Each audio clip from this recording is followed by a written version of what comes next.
एक बाज की कहानी। अपनी ज़िंदगी को कोसने वाले इस वीडियो को ज़रूर देखें। अपनी ज़िंदगी से परेशान रहने वाले, अपने आप को कोसने वाले लोग इस वीडियो को ज़रूर देखें। आज ये वीडियो आप लोगों को बहुत कुछ सिखा करके जाने वाली है। बस थोड़ा सा टाइम निकाल करके इस वीडियो को पूरा ज़रूर देखिएगा। दोस्तों, किसी नगर में एक इंसान रहा करता था और वो इतना कमज़ोर हो चुका था कि जितनी मेहनत किया करता था लेकिन उसे सफलता नहीं मिला करती थी।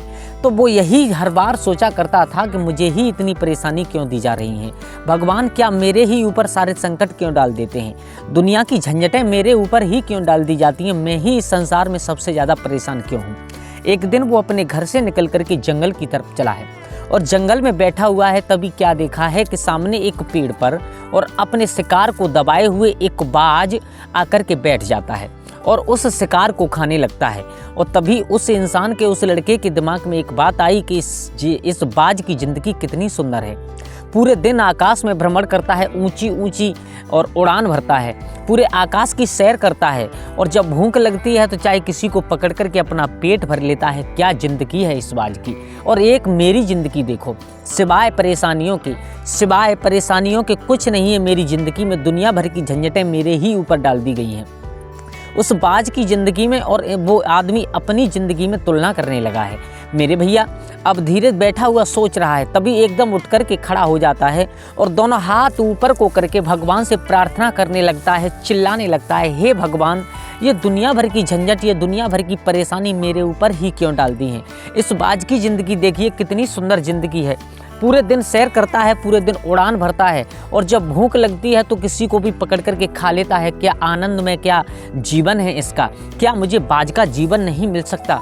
तभी एकदम जोरदार आकाश में गड़गड़ाहट होती है, बादल गरजने लगता है, बिजली चमकती है और उसी बिजली के चमक में से एक आवाज़ आती है, अरे इंसान, क्या हमसे कोई भूल हो गई।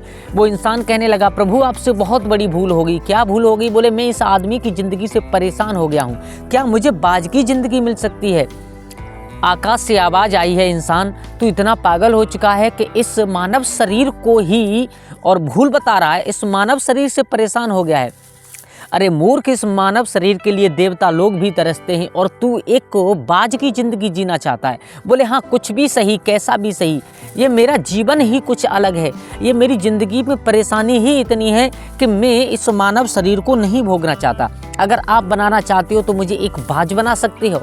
और ऊपर से आवाज़ आती है, मैं तुझे बाज तो बना दूंगा, लेकिन फिर चाहे कितनी भी परेशानी हो जाए, चाहे कुछ करना, चाहे रोना, चाहे पीटना, मैं तुझे दोबारा कभी इंसान नहीं बना सकता। एकदम वो इंसान खुश होकर के बोला है, कोई बात नहीं है, मैं आपसे कहूँगा ही नहीं। एक काम कीजिए, आप मुझे बाज बना दीजिएगा और मैं आपसे जीवन में कभी भी शिकायत नहीं करूँगा। मेरे भैया, उसी समय एकदम से वो इंसान बाज बन जाता है और बाज बन करके आकाश में उड़ जाता है। अब तो इतना खुश है कि आकाश की सैर कर रहा है, उड़ते हुए ऊपर से पूरी दुनिया को देख रहा है, कितना मगन है। घूमता रहा, उड़ता रहा, आकाश की सैर करता रहा, बादलों के बीच घूमता रहा। लेकिन घूमते घूमते जब शाम हुई है तो शाम के समय लौट करके पृथ्वी की तरफ चला है।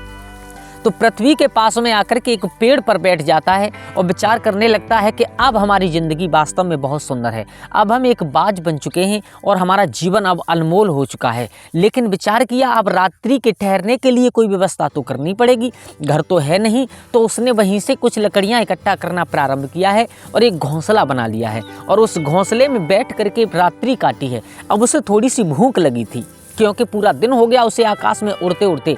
विचार किया, चलो एक रात्रि का क्या काटना है, एक रात काटने के बाद और सुबह होते ही किसी को पकड़ करके हम खा लेंगे, हमारी भूख मिट जाएगी और आकाश में फिर भ्रमण करेंगे। लेट करके उसने अपने घोंसला में बैठ करके अपने घोंसला में रात्रि व्यतीत की है। लेकिन मेरे भैया, जैसे ही सुबह हुआ, सूर्य ने अपनी लालिमा दिखाई है तो अब वो अपना शिकार करने के लिए वहाँ से उड़ा है। लेकिन अब शिकार करना कोई मामूली बात तो है नहीं। बाज को देख करके पक्षी अपने आप किनारा करने लगते हैं। अब वो पूरे दिन उड़ता रहा, पूरा दिन हो गया, कभी किसी पक्षी को रौंदता है, कभी किसी पक्षी के पीछे दौड़ता है, लेकिन उसके हाथ में एक भी पक्षी नहीं आया क्योंकि वो बाज इतना और नसीब वाला नहीं था। मेरे भैया, पूरा दिन हो गया उड़ते उड़ते। अब तो उसे भूख बहुत सता रही थी। अब आस की है उसने कि चलो घोंसला की तरफ चलते हैं, अपने घर की तरफ। लगता है आज की रात हमें भूखे ही रहना पड़ेगा। अब लौट करके अपने घर की तरफ, अपने घोंसला की तरफ चला है तो क्या देखा है कि रास्ते में एक पेड़ पर बीमार चिड़िया बैठी हुई है। मेरे भैया उस बाज ने उस बीमार चिड़िया को पकड़ लिया और पकड़ करके और उस चिड़िया को मार करके खा गया है। अब जाकर के अपने घोंसला में आराम किया है। अब सुबह होते ही उसने आकाश की सैर कर दी है। आकाश में उड़ता रहा, पूरा दिन निकल गया, उस आकाश की सैर करता रहा। अब शाम के समय लौट करके चला है तो आज फिर उसने विचार किया कि कोई बीमार चिड़िया आज फिर बैठ जाएगी, मिल जाएगी हमें, तो उसे खा करके और अपना पेट भर लेंगे। लेकिन रोजाना और नसीब साथ नहीं देता है मेरे भैया। अब क्या था, वो बाज और अपने घर की तरफ जा रहा है, चारों तरफ देखता हुआ जा रहा है, लेकिन उसे बीमार चिड़िया क्या कोई भी पक्षी कुछ भी खाने के लिए नहीं मिला। अब वो उदास होकर के अपने घोंसला में बैठ जाता है और विचार करने लगता है, मुझे लगता है आज भी फिर हमें भूखा रहना पड़ेगा। आकर के अपने घोंसला में आराम करने लगता है। अब सोने ही वाला था, उसकी आंखें थोड़ी बंद ही हुई थीं कि तब तक क्या हुआ है कि शायद विधि के विधान को कुछ और मंजूर था। एकदम से बहुत भयंकर तूफान आया है और तूफान इतना तेज आया है कि बादल गड़गड़ाने लगे हैं, बारिश होने लगी है, आंधी तूफान चलने लगे हैं। उसी तूफान में जिस पेड़ पर उस बाज का घोंसला था, उसका घर बना हुआ था, वही डाली टूट करके जमीन पर गिर जाती है और उसी घोंसला के साथ में वो बाज जमीन पर गिरता है तो उसके पैर में एक लकड़ी बहुत बुरी तरीका से चुभ जाती है। उसका पैर फट जाता है, उसके पैर से यानी उसके पंजे से खून निकलने लगता है। अब जैसे तैसे छुप करके ज़मीन पर गिरा था तो जैसे तैसे छुप करके एक पेड़ की खो में बैठ करके एक पेड़ के नीचे छुप करके अपनी रात्रि व्यतीत की है। अब सुबह हुआ, सुबह चारों तरफ सुंदरता छा गई है, चारों तरफ हरियाली छा गई है, बादल इधर उधर को फट गया है, धूप निकलने लगी है, लेकिन वो बाज दर्द से कराह रहा था। उसका पैर एक तरह से मानो टूट ही गया था। अब वो उड़ने की कोशिश कर रहा है लेकिन उड़ नहीं पा रहा है क्योंकि उसके पंजे में बहुत भारी जख्म था। अब तो उसे शिकार करनी है, क्योंकि आपने देखा होगा बाज के शिकार करने में उससे सबसे ज़्यादा अहम हिस्सा शरीर का होता है तो वो पंजा होता है, क्योंकि बाज सबसे पहले अपने पंजे से ही शिकार को पकड़ता है, उसके बाद में अपनी चोंच से उसका यानी उसे खाता है। तो आज उसका पंजा ही टूटा हुआ है, उसका पंजा ही घायल है, तो शिकार उसके हाथ में कहाँ लगने वाली है। पूरे दिन इधर उधर दौड़ता रहा लेकिन उसके हाथ में एक भी शिकार नहीं लगी। अब बाज विचार करने लगा है, लगता है कि अब हमें भूखे ही मरना पड़ेगा, क्योंकि अगर हम इंसान होते तो अपना किसी हॉस्पिटल में जाकर के इलाज करवा लेते मेरे भैया।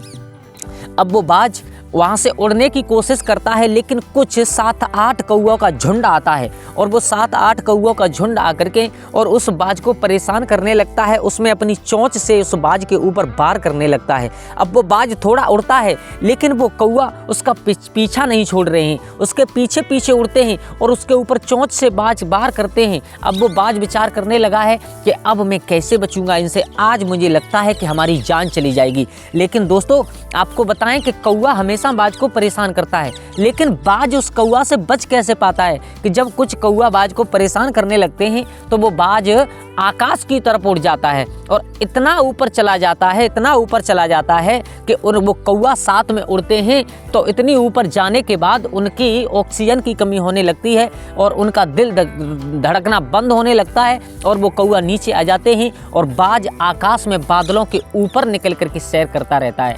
लेकिन इतना कुछ करने के लिए शरीर में सामर्थ्य होनी चाहिए, शरीर में ताकत होनी चाहिए, स्वस्थ शरीर होना चाहिए। इस बाज का शरीर तो स्वस्थ ही नहीं है, इस बाज का तो पंजा ही टूटा हुआ है और 3-4 दिन हो गए इसे खाने के लिए कुछ नहीं मिला, तो इसके शरीर में इतनी ताकत नहीं थी कि ये उन कौओं से पीछा छुड़ा सके। मेरे भैया उड़ने की कोशिश करता है लेकिन नहीं उड़ पाता है, वो कौआ उसे छोड़ने के लिए राजी नहीं है।